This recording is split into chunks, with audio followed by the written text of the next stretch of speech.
Hello and welcome to the Sisters for Fitness Wellness Show. I'm Stephanie Gaines-Bryant. Our guest today is Derek G. Mathews. He's the author of the new book, I Was Knocked Down But Not Out, How My Faith Got Me Through. Welcome back. Welcome. I'm glad to be here. Thank you for having me back. And now I told you about a year ago that once you finished your book, come on back and we talk about it, and this is the finished product. That's it. That's it. Let's start by talking about this is a compilation of writings. Yes, yes. So as you know, we talked about last time my journey. So for the 15 months that I was away for my punishment for accepting a bribe as a government official, I was sent to federal prison in New Jersey. And I wrote a lot. I wrote in a journal every day. I actually kept two journals, one for kind of the daily activities of what happened, and then another one I kept just talking about things. But what I also did simultaneously was the yellow legal pads. Every day I would just write. I would write how I felt. I would write what I saw. I would write an experience. And we actually took about 12 of those yellow legal pads, and I just kind of went through them with the publisher, and we really took exactly what was there and translated it into the book. So some of it's unedited, some of it's exactly how I felt. How did you decide what to put in and what not to put in? So great question. So as I kind of processed, during your quiet time, you kind of see things and you begin to piece things together. I started to see signs and signals that I missed while going through the journey when the investigation was going on, how everything unfolded and how I was doing things in my life. And it made me process that there was actually a group of people that I felt like really wanted to see nothing more than me fall. And they had no idea of who I was as a person, right? So the jealousy that surrounds you, sometimes you don't know. You think everybody's in your corner and they're not. I wanted to really have some of them have an opportunity to see me peel the onion back and know some things about me that they had no idea existed before they knew me. So they would understand that I was so much bigger than a title, right? I was so much bigger than this job. That my life had been lived to such a full extent where I was human and I had done some good things and I had done some things I wasn't proud of. Well, we know people are complex. Absolutely. So let's take it back. Let's Sure. go a couple of steps back and talk about who is Derek Mathews. Wow. You were born here Yes. in the Washington, D.C. area Yes. in Maryland. Yes, yes. And let's start from there. So I was born in Annapolis, Maryland. My mother, the late Reverend Callie Mathews, she was a school teacher. She was the daughter of a pastor. My father was a local businessman. So I knew entrepreneurship all of my life. That's what I knew. But I also knew public service. My mother was a public servant pretty much until she could no longer work due to her illness the second time with cancer. I went to a pretty much predominantly white private school back then called Key School. I was one of two African Americans at Key School during that time. Went on to the public school system afterwards, graduated from Broadneck Senior High, first graduating class from that high school. Did a stint in the military, then went on to Bowie State University. And then I got a taste at some point of working in the Pentagon as a stay-in-school student and got a taste of law enforcement, got a taste of what it would be like to be on a SWAT team. And so then I pursued a law enforcement career. What was it like as an African-American male going into law enforcement at that time, which had to be the early 80s? Correct. Late 80s, actually later 80s. It was interesting because for me, I deal with a lot of race relations now as a diversity officer in one of the local counties. And it's fascinating how everybody's perception of race is so different.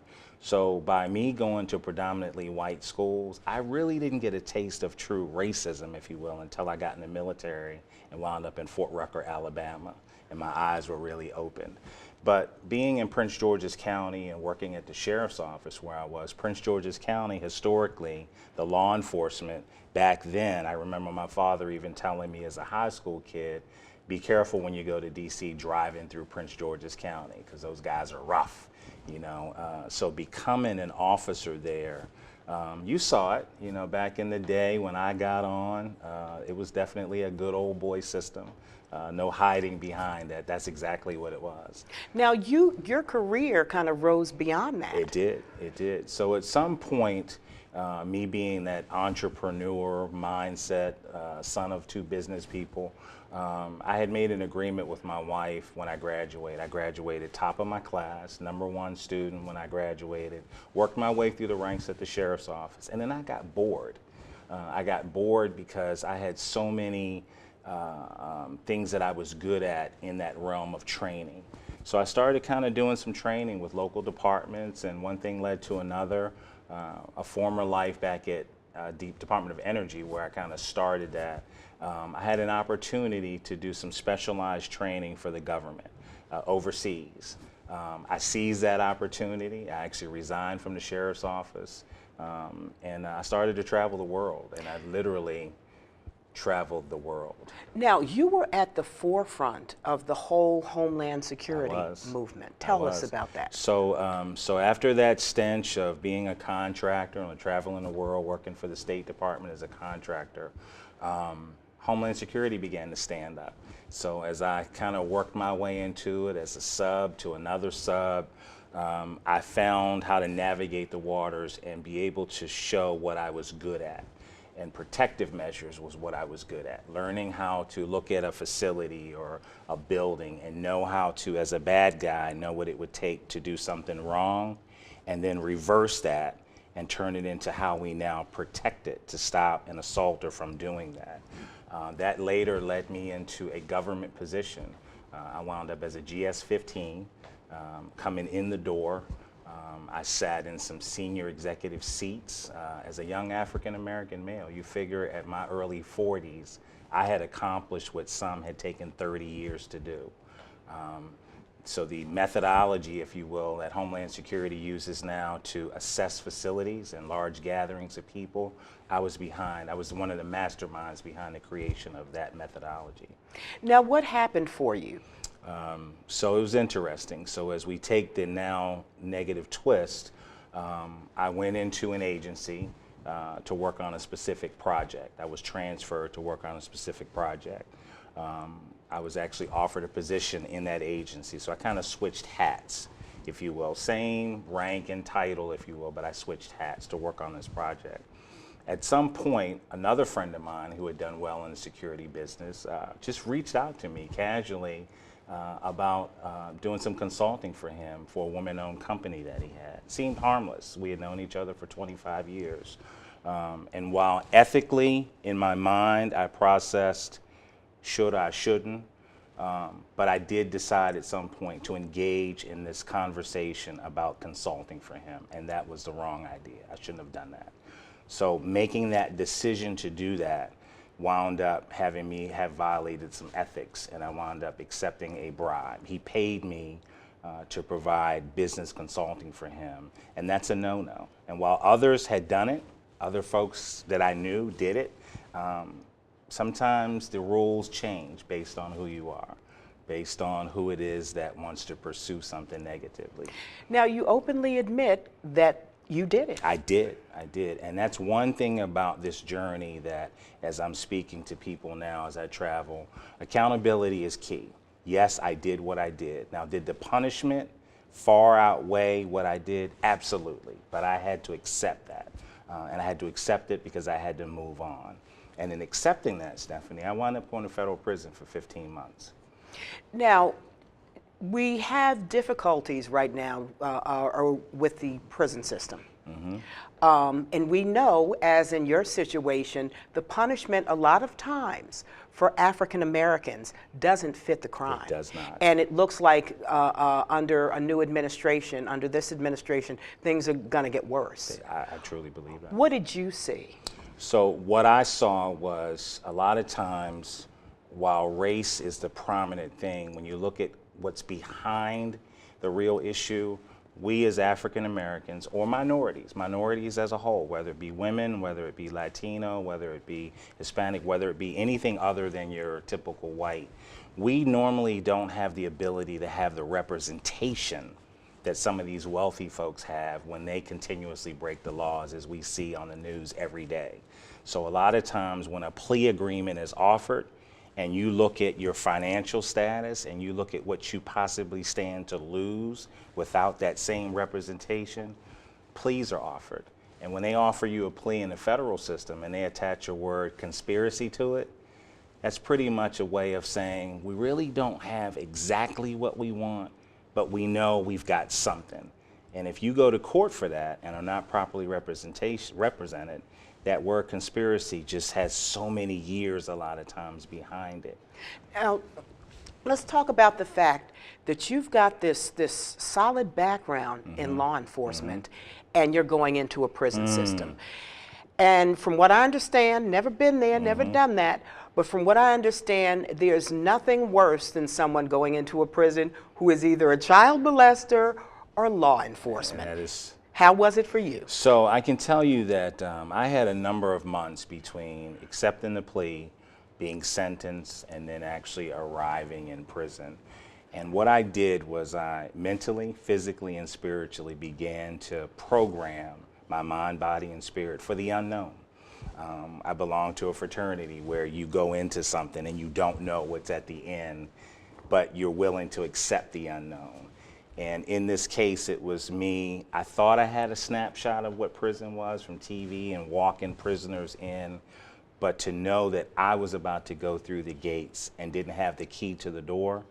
I mean, I worked out like I was preparing for a UFC world match. My body was perfect. I thought mentally I was ready. And spiritually, I was up and down. Spiritually, I knew I was being tested, so I did kind of question sometimes what God was doing. My mom was sick with her second bout of cancer. The kids were getting ready to go to college. We had all of this home that we had to smart size, and it was a lot going on. So spiritually, it was like a whirlwind. It was almost like a desert experience. It was almost like, what's happening? So I did question. But you didn't have the expected issues. I did not. And why was that? So I think as I entered the gates, as you would say, I began to really, once you're in a position of no more control, I don't have the key, I don't have the ability to give an order to let me out.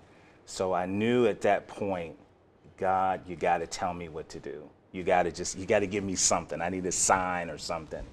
And that quietness and that still allowed me to really dig deep. And that's where the accountability really kicked in. You're here because of something that you did. You got to own it, and you're going to be here for 15 months. So what do you do with it? And I think in reaching inside myself and just processing, I've never had a problem with getting along with people. I mean, I've been in situations where I couldn't stand someone, but we got along. And I think once I walked upright and stood as the man that I knew that I was, the level of respect that I immediately got based off of my actions, I was in the chapel every day, sometimes 5 or 6 hours of the day. My writing, my Bible, my preaching, my working out, my eating habits, everything with me was very structured. And I think guys began to see, who is that guy? He's not clicked up with anybody. He seems to get along with everybody.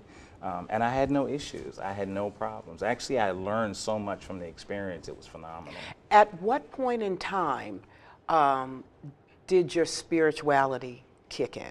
So when I stood before a prison guard one time, Stephanie, and it was the most incredible, profound thing in my life. I shared with this guard that my mother was sick. And he looked me dead in my face. I can't even use the words on your show, but what he said to me in essence was he didn't give a F about my mother being sick, didn't give a F about her dying, and people F and die when you're in prison. Suck it up and get out of here. So I turned and I was just kind of like, wow, did I just experience, one, being spoken to like that, and two, about my mother? I really have no control here. I really am just a number. These guys in uniform really don't care that I am no different in their mind than the guy who sold 70 kilos of cocaine.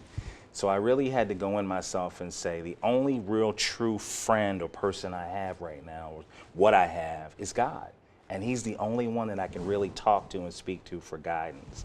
And when you hear those voices say, I got you, you can get through this. And as I read the Bible and I looked at Job, I looked at John and Paul and people who have been through something, David, I found myself in each one of those stories. And as I spoke in the chapel, I would make correlation between us and these people in the Bible. And there's a story that I tell in the beginning in there about this dream that I had where a bunch of prisoners were coming to the end of this cliff. And the only way that we could survive was to lock arms together, because we're all in here together. It really doesn't matter what you did. If you were so smart or good at it, it still got you caught, so you're here. So we all have to at some point, and I was able to actually preach that and able to actually watch people who normally wouldn't get along actually get along, because in my presence, I wasn't going to allow them not to get along because I didn't want to get caught up. Now, you talked about your mother being sick while you were in prison. Were you able to see her before her death? Were you able to attend her funeral, to honor her in the way you wanted to? So my mother passed about 4 months into my stay.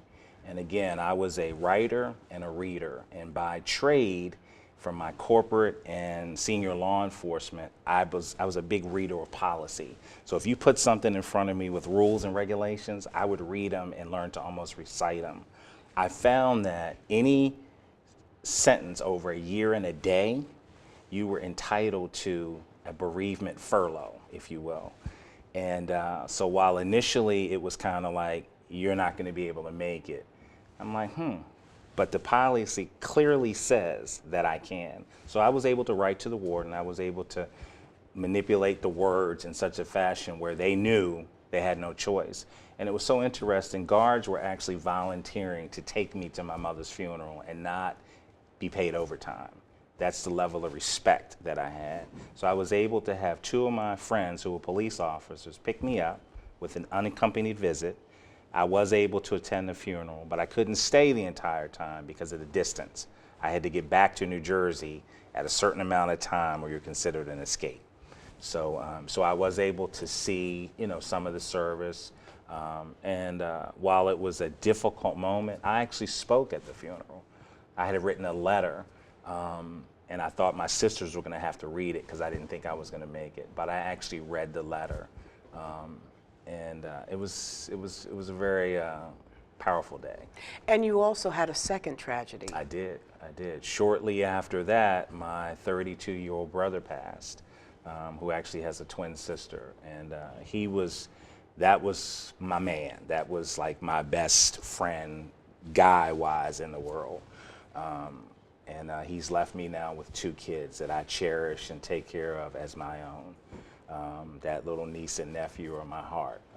Well, let's talk about your children. It's so funny you say you have twins, or you have twin brother and sister in your family, and you are the father of twins. I do. How did you explain your situation, to your children?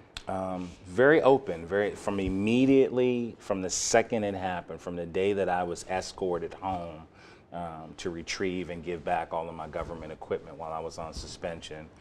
It was immediately, we need to sit down and we need to have a family meeting, because this is a chain of events that are going to take place. As a planner, I had to get our affairs in order. I knew I was going to be reaching into a pretty healthy pot to pay legal fees. We had a beautiful home and we had the life. My corporate life had treated us well. I was expecting to retire at 50 and be done.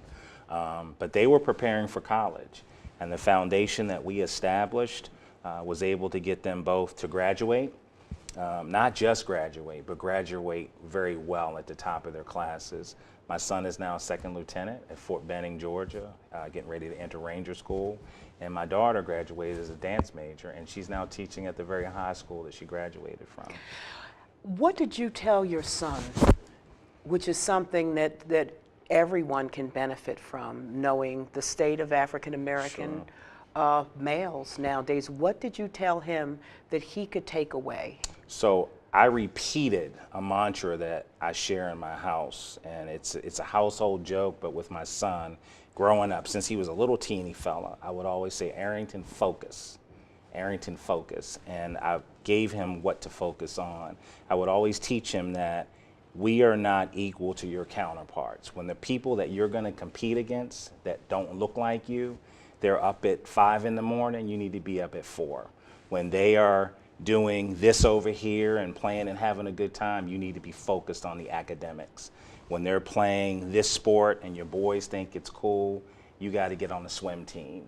You got to be able to excel at all times and expect that the playing field is not always equal or level as it pertains to you as a young African American. Be careful of the circles you operate on. Be careful of the young ladies that you pick. Be careful that you just don't get caught up in any type of madness. So stay focused, stay the course. So where are you now? What happened once you left the prison system? How did you get back on your feet? A lot of times it's a vicious cycle. You get out and people have a hard time getting on their feet, so they end up right back where they started, That is very or right true. back in the Very system. true. What has kept you going? One, my faith has truly kept me going, but I would be totally remiss in this interview if I didn't say that my wife, 100% hands down, is my rock. People say that you tend to marry like your mother. Spitting image. Huge, biggest heart in the world. And I just want to dive back for a second. A month before I came out of prison, my wife was diagnosed with breast cancer. So that was the third traumatic blow.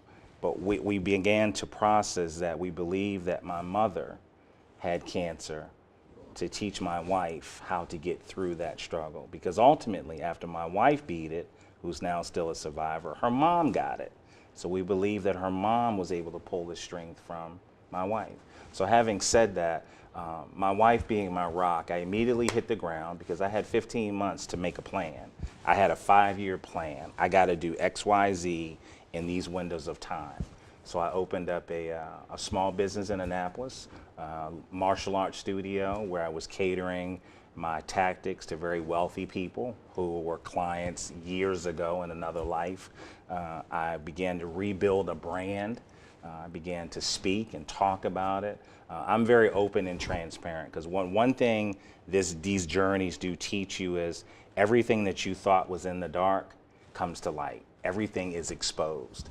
Our local newspaper destroyed me for about 2 weeks solid, printing on the front page. This was after. This was after I got home. Yeah, does he deserve a second chance? Should he be given this contract?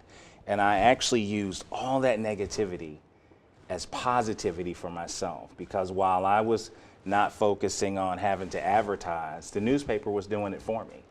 And while family members were upset that they felt like I was being targeted, I was, but I learned with having my faith in its right position that no rock formed against me should prosper, that no matter what you wrote about me, no matter what you thought you knew about me, you don't know who I really am. And I actually say in the book and in the press release that I would offer to any of those naysayers, just walk in these shoes just for 5 minutes and see how far you get. See if you can handle the load that these shoes have actually walked in. So where are you now? So where I am now is I spent some time in Africa working on a project. I think last time I saw you, I was looking forward to speaking to a group of kids in Ocean City that had been a dream of mine. Well, I did it last year, and I was asked to come back again this past February, which was awesome. So to watch thousands of kids hear this story is just so therapeutic for me, but it's also me knowing that this journey wasn't about anything other than I had a story that I had to go through and walk through. And as much as I talk about there's 3 types of people, there are those that are going into the storm, those that are in the storm, and those that are coming out. Where do you fall in that? So if you're in the storm, you got to buckle down. You got to learn from it and come out. So now I'm doing very well. I've done well with the city. I moved on to a county contract, which now turned into a job in a local county where I'm dealing with minority and community issues that pertain to race, lack of inclusion. So I'm able to talk freely about things that people aren't ready to really talk about. Before we run out of time, I want to make sure that everyone knows that the book is available now everywhere. Yes, it is. You can get it on Amazon, you can get it on Barnes & Noble, Kindle, iTunes. If they log on to my website at www.derekgmatthews.com, they can actually click a link and it'll take them straight to where it is. I also want to ask you before we go, you say you have a job now that's dealing with diversity. Mm-hmm. What types of issues are you trying to resolve? So I like the word mitigate because everybody's looking for the solution to racism. I don't believe racism ever is going to go away. What I believe is that through proper diversity training and inclusion training, we have to learn that I don't have to necessarily like or believe in what you do. But what I have to do is I have to learn to respect it, Stephanie. I have to learn that if that's what you choose, but what we have to do is there may be some things that you're comfortable saying that I prefer you not say around me because they're offensive. Or they may be offensive to that person while I'm not offended. So if that's how you feel or that's where you are in life, that's okay. Hopefully you'll heal and get better. But through this journey, I'm able to bring people together in different pockets for different reasons to have community discussions so we can get past that. Very good. The name of the book is I Was Knocked Down, But Not Out, and How My Faith Got Me Through is the second part. Yes, yes. Derek G. Mathews, good luck with the book. Thank you. Of course, it's always a pleasure speaking with you. Thank you. Thank you. You've been watching the Sisters for Fitness Wellness Show. I'm Stephanie Gaines-Bryant. Have a great day.